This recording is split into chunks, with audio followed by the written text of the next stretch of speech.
Namaku Nadia, dan kini usiaku 45 tahun. Aku adalah seorang wanita karir yang pernah merasa telah mencapai puncak dalam hal materi dan status sosial. Hidupku terlihat sempurna dari luar. Pekerjaanku di sebuah perusahaan swasta terkemuka membuatku menjabat sebagai wakil direktur. Aku telah menikah dengan Ardian, suamiku, selama 20 tahun. Namun, di balik pencapaian itu, pernikahanku justru mulai goyah, hingga akhirnya mencapai titik yang membuat kami berhenti berkomunikasi selama 6 tahun terakhir. Dulu, saat kami baru menikah, kehidupan terasa sibuk, nyaris tanpa jeda. Aku dan Ardian tenggelam dalam pekerjaan masing-masing. Kami terlalu sibuk dengan ambisi pribadi, sampai-sampai lupa akan tanggung jawab dan peran kami sebagai pasangan suami istri. Lambat laun, kehangatan dalam hubungan kami memudar. Waktu bersama semakin jarang, dan perhatian yang seharusnya kami berikan satu sama lain semakin hilang, hingga tak ada lagi romantisme atau kasih sayang yang kami rasakan. Kami memang memiliki seorang anak yang saat ini sedang menempuh pendidikan di luar negeri. Ketika dia pergi, rumah menjadi sunyi. Di tengah kesibukan kami yang tak pernah habis, sepi semakin merajai hubungan kami. Rumah yang seharusnya menjadi tempat berlindung dari kerasnya dunia luar, justru menjadi ruang yang dingin dan asing. Kehidupan kami benar-benar berbeda dari pasangan lain yang selalu terlihat harmonis. Aku menyadari kesalahan ini terlambat. Setelah bertahun-tahun hidup dalam jarak emosional dengan Ardian, aku akhirnya memutuskan untuk berhenti dari pekerjaanku. Tujuanku adalah memperbaiki rumah tangga yang sudah retak. Aku ingin mencoba memulai kembali, menghidupkan kembali apa yang pernah hilang di antara kami. Namun, saat aku siap mengulurkan tangan, kenyataan pahit menamparku. Suamiku sudah memilih jalannya sendiri, dan jalur itu tak lagi melibatkan diriku. Ternyata, di luar sana, Ardian sudah memiliki wanita lain dalam hidupnya. Berita itu memukulku, tetapi anehnya, aku tidak terkejut atau marah. Mungkin karena aku juga merasa bersalah. Selama ini, aku tak sepenuhnya hadir untuknya, tak memberikan perhatian yang dia butuhkan. Jadi, aku tidak menyalahkannya. Ini adalah bagian dari hidup yang harus kujalani. Aku menerima keputusan Ardian untuk berpisah, meski hati ini terasa berat. Setelah berpisah, aku menjalani hidupku sendiri. Di usia yang sudah menginjak pertengahan 40, aku tidak tertarik lagi untuk mencari pasangan baru. Kekecewaan yang mendalam membuatku merasa enggan untuk kembali menikah. Kini, hari-hariku diisi dengan kegiatan bersama teman-temanku. Kami sering berjalan-jalan, menikmati waktu bersama, atau bahkan melakukan perjalanan ke kota-kota lain untuk melepaskan penat dan menyegarkan pikiran. Setiap kali aku pergi, aku meminta keponakanku, Randy, untuk tinggal di rumah dan menjaganya. Randy berusia 20 tahun dan saat ini sedang kuliah di kota yang sama denganku. Keluarganya tidak berada dalam kondisi ekonomi yang baik, bahkan sering kesulitan membayar biaya kuliah Randy. Melihat situasinya, aku merasa lebih baik jika Randy tinggal di rumahku yang luas daripada terus menyewa kamar kos yang sempit dan mahal. Randy adalah anak yang sopan dan penuh rasa hormat. Dia tidak hanya membantu menjaga rumah saat aku pergi, tetapi juga memberikan kehangatan di tengah sepinya rumah ini.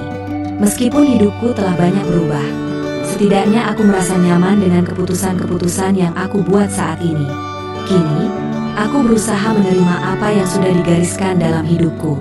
Mungkin ini adalah takdirku, dan aku harus menjalaninya dengan kepala tegak, seberapa berat pun rasanya. Suatu pagi yang tenang di hari Minggu, aku merasa malas untuk bangun dari tempat tidur. Baru saja beberapa hari yang lalu aku kembali dari perjalanan panjang ke Eropa, dan tubuhku masih terasa lelah. Jadi, aku memutuskan untuk bermalas-malasan lebih lama di kasur, menikmati waktu luang tanpa tergesa-gesa. Waktu sudah menunjukkan pukul 9 pagi, tapi aku masih terlena dalam tidur, bahkan tanpa sadar selimutku terjatuh ke lantai, menyisakan keadaanku apa adanya tanpa sesuatu yang menyentuh diriku. Samar-samar, aku mendengar suara langkah kaki yang mendekat ke arah kamarku. Terdengar ketukan di pintu, namun aku tidak bergerak, menganggap itu mungkin hanya pembantuku yang butuh sesuatu. "Selamat pagi, Tante." Tiba-tiba terdengar suara laki-laki yang tak asing. Oh, ternyata itu Randy, keponakanku.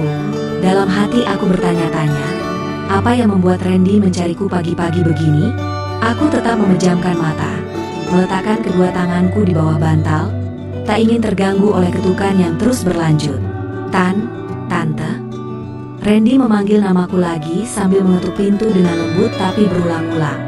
Aku masih malas untuk bangkit dari tempat tidur, jadi kubiarkan saja dia memanggilku. Tante, maaf, aku ada perlu nih, katanya. Suaranya terdengar sedikit putus asa di balik pintu yang terus tertutup. Akhirnya, karena malas untuk benar-benar bangun, aku menyuruhnya masuk.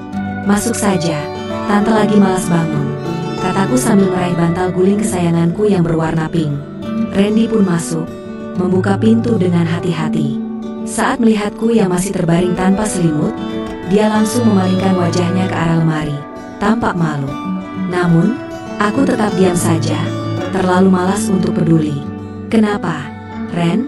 Tanyaku akhirnya, meskipun masih setengah tertidur.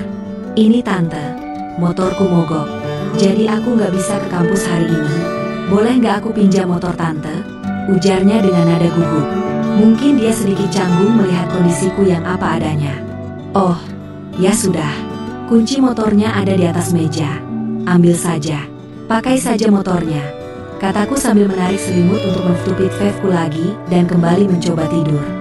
Terima kasih tante. Aku berangkat dulu ya, jawabnya, masih terdengar sedikit gugup. Dia menutup pintu dengan pelan, tapi aku sempat melihat dia melirik sedikit ke arahku sebelum pergi. Siang harinya, ketika rasa malas mulai hilang, aku akhirnya memutuskan untuk bangun dan pergi mandi. Saat berada di kamar mandi, pikiranku tiba-tiba melayang ke kejadian pagi tadi. Apakah Randy melihatku dalam keadaan seperti itu? Aku merasa sedikit tidak nyaman membayangkan kemungkinan itu. Sambil mandi, aku terus merenungkan apa yang mungkin dilihat oleh Randy. Kalau benar dia melihatku, pasti rasanya sangat memalukan. Tapi kemudian aku mencoba menenangkan diri. Biarkan saja.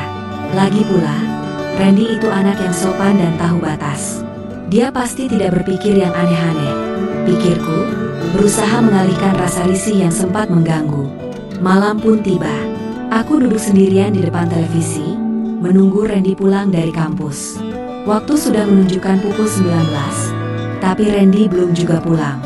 Pikiranku kembali melayang, membayangkan pagi tadi, berharap tidak ada hal yang membuat hubungan kami jadi canggung. Tapi aku tetap yakin, Randy pasti akan bersikap seperti biasanya. Aku terbiasa melihat Randy pulang sekitar jam 4 sore, terutama ketika dia sedang sibuk dengan banyak mata kuliah. Namun hari ini, sudah lewat dari jam itu dan dia belum juga pulang. Kegelisahan mulai merayap di hatiku. Keponakanku ini biasanya cukup disiplin soal waktu. Aku mencoba menghubungi ponselnya, tetapi sayang, nomornya tidak aktif. Apa mungkin dia singgah ke rumah temannya? Pikirku sambil menatap jendela. Belum lama aku membiarkan pikiranku berspekulasi, tiba-tiba ada ketukan di pintu. Saat kubuka, Randy berdiri di sana, wajahnya agak lelah, namun tetap tersenyum. Maaf tante, aku bikin khawatir ya. Tadi aku ketemu teman lama, terus dia ajak ngobrol di kosannya, jadi agak lama pulangnya. Katanya, suaranya terdengar menyesal. Aku mengangguk dan tersenyum kecil. Tidak apa-apa Randy, lain kali, aktifkan ponselmu ya. Tante jadi khawatir kalau sudah selarut ini kamu belum pulang, ujarku sambil duduk di kursi sofa panjang, tepat di depan TV yang menayangkan acara kesukaanku. Iya tante, maaf ya, jawab Randy dengan suara pelan. Setelah itu, dia segera berjalan ke arah kamarnya. Saat berlalu, aku menangkap sebersit pandangan berbeda di matanya, seolah ada sesuatu yang ingin disampaikan, tetapi ditahan. Ada yang ganjil, dan aku tak bisa mengabaikan perasaan itu. Apa yang ada di pikirannya? Jangan-jangan soal kejadian tadi pagi, pikirku sambil menghela napas. Pikiran itu terus menghantui sepanjang sore hingga malam menjelang.